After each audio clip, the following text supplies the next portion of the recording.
Ini kopi itu kompleks, dari dia kering mau jadi beras itu paling nggak istirahat kalau saya minimal 3 bulan sama kulitnya, baik kulit luar maupun kulit dalam. Terus baru di slab lah, dikupas kering, jadi dari berasan. Setelah dari berasan pun kita mau roasting itu paling nggak 10 harian dulu. Setelah di roasting ya seminggu lah itu boleh mulai dikonsumsi. Tapi kalau grinder memang sebaiknya fresh grinder, senyawanya masih utuh. Yang membuat kopi kok banyak dunia industri dari petani, prosesor, ada barista, ada roastery, ada penikmat. Itu karena memang standarnya tuh kompleks. Bayangkan kalau kopi cukup kayak di warung gitu kan, ada pabrik, ada warung, seduh selesai. Dan sementara kalau di sini juga sampai ada kelas barista, ada lomba nyeduh kopi gitu kan, karena memang standarnya cukup tinggi dan nggak cuma lokal gitu, jadi internasional pun standarnya sama. Ya asiknya dunia kopi kayak gitu.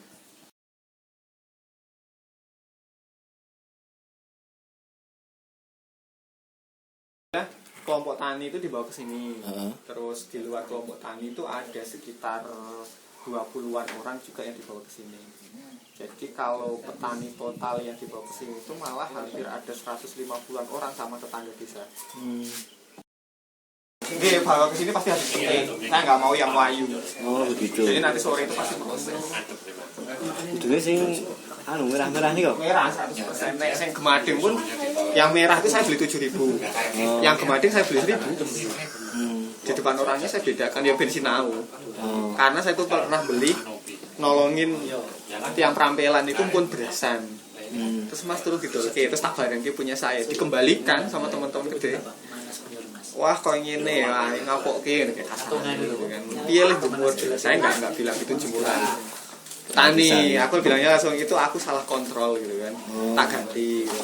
Ya, beberapa teman tuh sampai memastikan ke sini proses kayak apa, jemurnya pakai para kayak di belakang ini. Kamu jemur aku? Jadi harga yang kita tawarkan itu mereka juga nggak ngenyang. Tapi petani juga sudah aman kan. Ting kali anggrek ting petani kan paling berasan 20.000 Pak. Wah, 12.000 Mas. 12.000. Sementara sekilo berasan itu mentah ini 8 kilo. Nah, kena tak beli 7.000 kan berarti sudah 60-an ribu tanpa jemur mereka. Setidaknya petani wis bisa menjual 3 kali lipat daripada dibawa ke pasar tanpa harus jemur, ngocek gitu ya. Ada yang gemading kalau mereka mau milihi tak tunggoni, terus sing pilihannya boleh dibawa ke pasar gitu kan. Tapi yang mati 100%, karena sekarang di pasar itu juga ada yang nerima beli campur petik campur gitu kan, 3.000-an gitu kan. Tapi yo pohon itu nggak sehat. Di Tingrike satu petani sing satu lahan itu sudah petik sampai satu lahan tuh 50 kali karena pohonnya sehat. Jadi muter ya tiap minggu itu sudah 50 kali petik.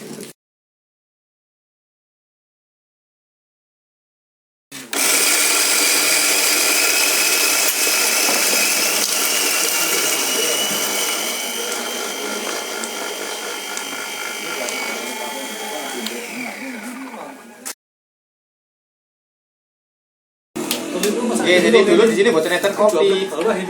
Saya mau tanaman juga nggak ada, tanaman kopi? Nggak ada kopi. Saya mudik tuh 2012. Terus di rumah tuh buat sekretariat kelompok tani. Mendino do ngumpul, ngelinting gitu kan. Nah, tapi do ngeluh ke tembakau terus. Wah, mbakau ini udah jadi duit. Intinya setan lah. Setan karo tonggo gitu kan. Karena mereka jualnya daun. Kita nek jualnya garingan mungkin masih jadi duang. Mereka jualnya daun. Terus tak aja. Saya tuh dulu waktu tinggal di Bandung, di Lembang tuh teman-teman ada yang punya lahan kopi. Terus mulai tak ajak, yo ganti mbakune aja mbakku meneh, ganti kopi gimana gitu kan. Hasilnya adol piye? Ya tau kenane gitu kan. Mereka tertarik terus waktu itu saya ngajuin bantuan ke Pemprov. Itu cair 70.000 bibit. 70.000 bibit, 70 ton pupuk. Pokoknya ada uang perawatan juga ya petani mau nanggung. Cuman waktu itu tuh benernya luasannya keren, dari Maron, Ndoglek sama sini. Maron 20 hektar, Ndoglek 20 hektar, terus tempat saya 100. Tapi udah ditebangi yang masih disimpan itu yang saya pelihara. Tapi kebun punya saya mungkin ya kurang lebih 2 Besar.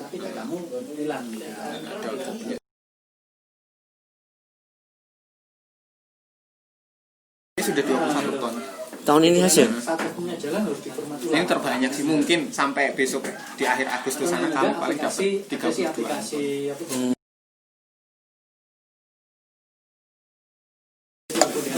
Ngarah ke Robusta. Wah, ini tinggi mohon kalau di Mumet ya mas, tampangnya 30 ton. Besok selesai 30 ton kali 7.000. Berarti kan modal kita sebentar saya bisa jual 5 bulan 6 bulan lagi.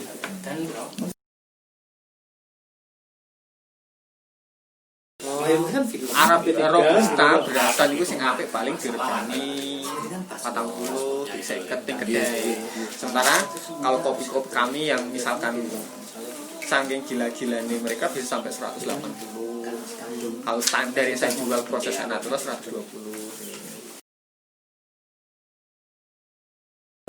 Kalau di Kaliangkrik sendiri memang jarang yang dengar, tapi ini beda daerah itu mereka cukup menghormati lah Kaliangkrik dengan nama kopi.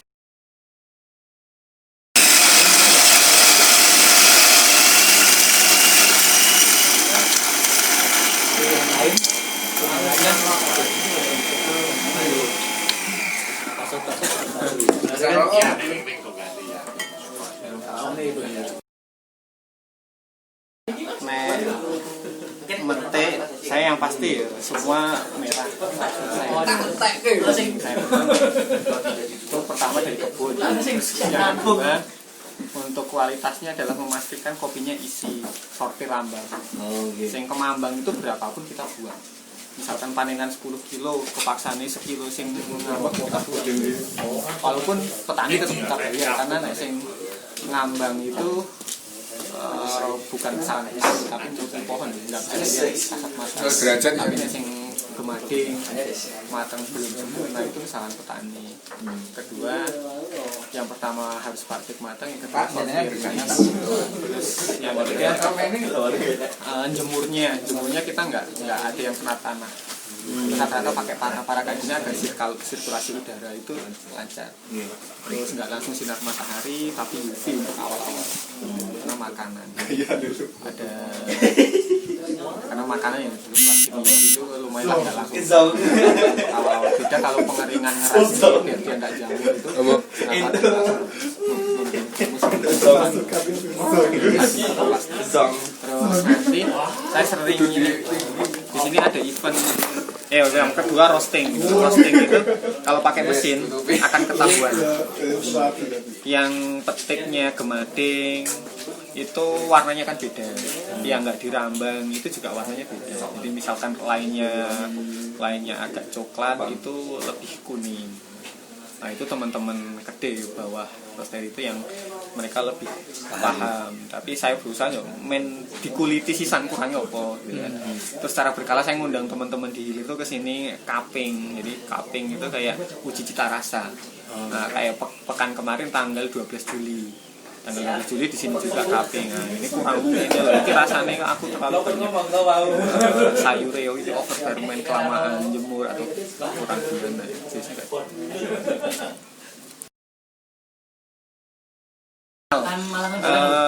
kopi saya dibawa kemanapun itu yang penting nama Kaliangkriknya dipakai. Arabica Kaliangkrik mereka mau membuat brand misalkan A gitu kan, kopi A gitu, single origin Kaliangkrik, keterangan boleh. Nggak spesifik ke desa Bengkolnya sekalian. Kalian karena masih banyak juga daerah-daerah lain dibawa ke sini. Oh begitu. Misalkan Dusun Mangli, kayak Wonocoyo itu kan juga bisa Kaliangkrik. Kaliangkrik. Dibawa ke sini Adilumah itu lebih dari 20 petani dibawa ke sini. Jadi bukan ngawong, bukan pengkol aja. Yang penting Kaliangkrik Kaliangkriknya karena misalkan Gayo gitu kan. Itu kan nama nama daerah yang dia. Jadi kopi itu single origin kayak gitu. Nanti misalkan saya yakin akan bertahan kayak gini. Misalkan ada orang pakai nama Kaliangkrik tapi prosesnya asal gitu kan. Suatu saat akan kelihatan kok. Kayak gitu. Misalkan kalau enggak beda kalau misalkan ada prosesor saya terus gimana proses, tapi kami diskusi standarnya sama terus menyamakan harga besok simpain terserah di pasarin boleh itu nggak masalah. Tapi lanjut sama-sama kalian. Misalkan Kaliangkrik saya dari awal nih. Ya maksudnya kan Magelang ada Arabica. Lu nyaman gak Kaliangkrik? Magelang ada Arabica pun oke sih nggak percaya. Saya teman-teman anak komunitas kopi Magelang tuh nggak percaya. Mereka saking senengnya itu sampai mengadakan pertemuan dengan petani di sini sampai 5 kali. 5 kali mereka mau kelengkapan bawa alat seduh kopi sing enak tuh kayak nyicil dicicipi. Men enak piye diwarai metik nang kebun. Mereka bawa menampilkan film. Itu edukasi sama petani. Iya, di rumah ini. Jadi karena nggak percayanya dan mereka saking senengnya Magelang kopi Arabica gitu. Karena gerabak dan lain-lain itu kabare ono, tapi nggak pernah di branding gue jeneng daerah gitu kan. Maka sedikit soal implementasi lagi. Kenal anak-anak kopi itu anak-anak yang kesini sampai 5 kali berkali-kali itu ₹1 pun saya nggak pernah ngasih apapun. Jadi ternyata dari situ tuh kopi itu bukan seputar keuntungan, tapi harus suka dulu, menikmati dan terlibat. Walaupun itu bagiannya masing-masing, ada petani, saya proses. Saya kayak gini tuh minimal paling yang saya seduh itu kopi dari produksi saya paling di angka 2%. Ini buat seneng-seneng aja, nambah dulu sing tidak fokus di hilir tidak. Tapi diproses di karena HPP-nya bisa 200% sebenarnya kalau punya link loh. Hitung-hitungan saya misalkan natural 120.000, terus di roasting katakan 30, jadi 150 modalnya. Itu jadi 800 gram. Misalkan teman-teman gede di bawah itu jual kopi saya bisa 85 dengan branding dia, misalkan 2 kali lipat Aigo gitu kan. Aigo. Nah, saya lebih menawarkan kayak gitu. Jadi bahkan ada orang penikmat kopi pun, Mas mbak aku tuh roast bean, mbak beli green bean aja di roasting reganya lebih murah karena saya jual roast bean per 200 gram itu kayak natural itu udah 70. Sebenarnya dikalikan sekilo saya udah dapat 300 lebih kan. Tapi nek wes orang sing dia tahu, misalkan apalagi orang Mertoyudan itu kan ke fotografi bisa sambil ngobrol, bisa roasting gitu kan. Bisa sambil ngopi sinau dan kopinya bisa dapat lebih banyak, bisa dijual juga. Kayak mungkin yang pernah nonton Instagram kami, kayak film-film yang dibuat kami itu awalnya adalah mereka penikmat kopi, terus mereka juga nggak mau ribet, tapi mereka suka, mereka beli green bean di roasting, dijual pertama di kantornya sesama teman, laku gitu kan, banyak yang tanya, dan saya nggak pernah potong Kompas akhirnya ngerebut pasarnya dia. Yang penting Kaliangkriknya diambil loh ya. Saya nggak pernah motong Kompas, misalkan jenengan beli green bean saya dijual ke bapak gitu kan, terus saya kenal nih, tuh tungguan gue di kopi itu nggak ada kayak gitu untungnya. Jadi etika itu benar-benar dijaga. Saya green bean, kecuali dia main ke tempat saya ngambil sendiri itu oke sesekali gitu. Ambil green bean, di roasting, terus bisnis to bisnis, mereka teman-teman kantornya, koleganya itu aku di kopi nih, rata-rata kayak gitu. William 3 kilo, William W6 3001. Uangnya dari sini kemarin juga Itu yang masuk bersih banget tuh ya Mas. Hah? Bersih banget di sini. Ya kan, karena ownernya itu kemarin sore juga dari sini. Jadi sekeluarga itu adalah yang membantu Kaliangkrik muncul. Jadi mereka nggak mau kopi Kaliangkrik itu lari ke tengkulak. Ya saya ngasih modal aku sampai dia tanam uang 70 jutaan green bean ini ya. Ownernya aku fotografi. Kemarin anaknya dari sini. Fotografi. Ya, jadi aku belajar dari mereka, Mas. Ketika tahu Kaliangkrik ada kopi itu mereka orang yo meni tak tuku kabeh, orang minjuk tanah modal kanggo ini enggak didandani kualitasnya, bahkan mereka bawa dari Muara Enim petani kopi dibawa ke sini untuk diskusi nang kono masalah opo solusinya piye. Itu yang memfasilitasi mereka, dari Petung Kriono dibawa ke sini diinepkan gitu kan. Bahkan besok Sabtu besok itu juga calon mantunya terus sama beberapa pelaku mereka akan mulai mencari potensi tehnya kalian iso digawe kayak French nggak specialty gitu loh. Specialty di roasting bukan dengan sangan, terus petiknya misalkan 3 dari bubuk ke bawah gitu. Nah, besok mereka juga buat pelatihan untuk petani. Dan setiap mereka kesini kami nggak pernah ngasih uang oleh-oleh, itu nggak pernah. Yang penting mereka mintanya adalah orang kopi di Joko tambahi tandurannya. Dan ya mantas orang kopi itu nek wis suka juga gitu. Uniknya kayak gitu. Untungkan lebih adil itu aku wis ngopeni petani, ngopeni lahan, aku fokusnya di green bean. Aku fokusnya green bean. Jadi nek saya ngambil semua sampai ke roast bean, saya nggak punya teman. Saya nggak punya teman. Misalkan saya proses terus towo-towo, aku di roast bean regane lebih murah. Kedai itu butuhnya roast bean itu banyak, tapi mereka akan lebih untung kalau belinya green bean karena jasa roasting sudah banyak. Apalagi ketika kedai membeli green bean itu mereka akan tahu kualitas baik proses baik kebun. Proses roasting itu nggak bisa dibohongi, apalagi roasterinya sih wis pengalaman. Misalkan saya mete, oh ini kayak sesasi kering langsung digoreng ini, mereka tahu gitu ya. Dan untungnya di situ benar-benar menuntut integritas tinggi. Nah, nek wis saling percaya gitu, nggak ada lagi orang ngenyang loh kasarannya. Dulu kopi saya itu keluar tuh cuma 35.000. Terus Kopi-tografi Mas naik ya berapa? 100%. Mereka malah yang ngasih harga 70.000. Oke ya. Terus tahun berikut nggak lama sih Mas kita wis sapi ini. Wis wani tak brand nang tempatku spesial. Harga berapa Pak? Bla bla bla bla. Yang tertinggi berapa? Naturalmu 120 brand. Jadi mereka menggrade-kan sama dengan daerah lain. Padahal bukan saya dituku maunya dituku Swida wis seneng Mas gitu kan. Nggak tahu ternyata lah aku tadi Mas aku adol roast beanmu itu 2 kilo dadi 2 juta lebih kok. Jadi pelaku kopi itu uniknya kayak gitu, sama-sama mencari untung tapi sesama pelaku industrinya mereka saling support.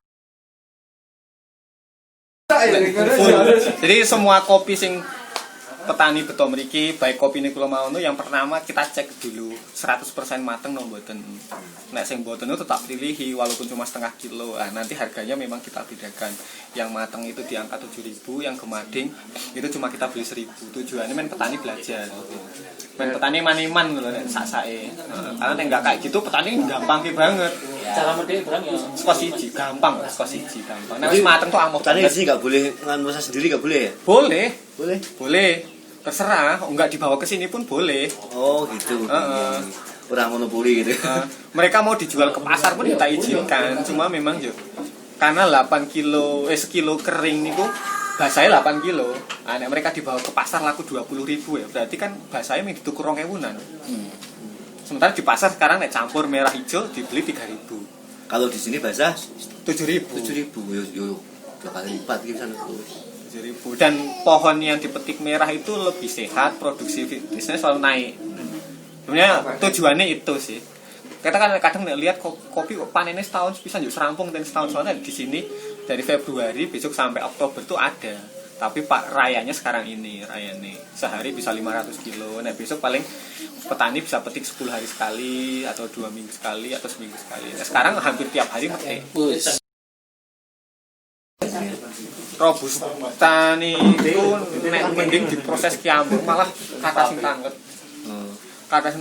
Cuman saya nek nampani iki masalah bingung juga oleh mangguk sih karena niki mawon sakjane dung belakang ini kapasitas 10 ton penuh. 10 ton penuh. Ini kan tak jemur teng inggil mriku. Sing udah mulai 10 harian ke atas ini semulai tak jemur di atas. Kudune lebih bawa ke rendah itu Terlalu cepat kering ya nggak bagus. Jadi teman-teman sing duwe Seven Stone Jakal rumahnya Gladiol niku nggih mandhet mriki terus dulu gitu ambil cherry terus dijemur di sana biar cepat lebih kering tapi hasilnya malah nggak bagus, terlalu banyak hama karena ya seneng anget tumone. Nek unike kali angkrek itu nek flu itu pasti. Cuma yang membedakan dengan daerah lain, nek teman-teman bilangnya adalah rasa tehnya. Terus sepet-sepetnya kelidung tuh ada. Kesemek atau nek mungkin buah sing rada keren, pelang, dan sensasi bakunya masih ada. Karena tanahnya puluhan tahun kan tanggung baku. Yang sering review sini tuh misalkan kayak nek buka Instagram darat Coffee Lab Jogja, itu dia cukup detail sih ngasih deskripsinya. Darat Coffee Lab Udah di packing. Hah? Mesti reviewnya dia tentang rasa gitu kok lengkap. Dia cukup keren. Roastery yang besar di Jogja. Kemarin juga dari sini.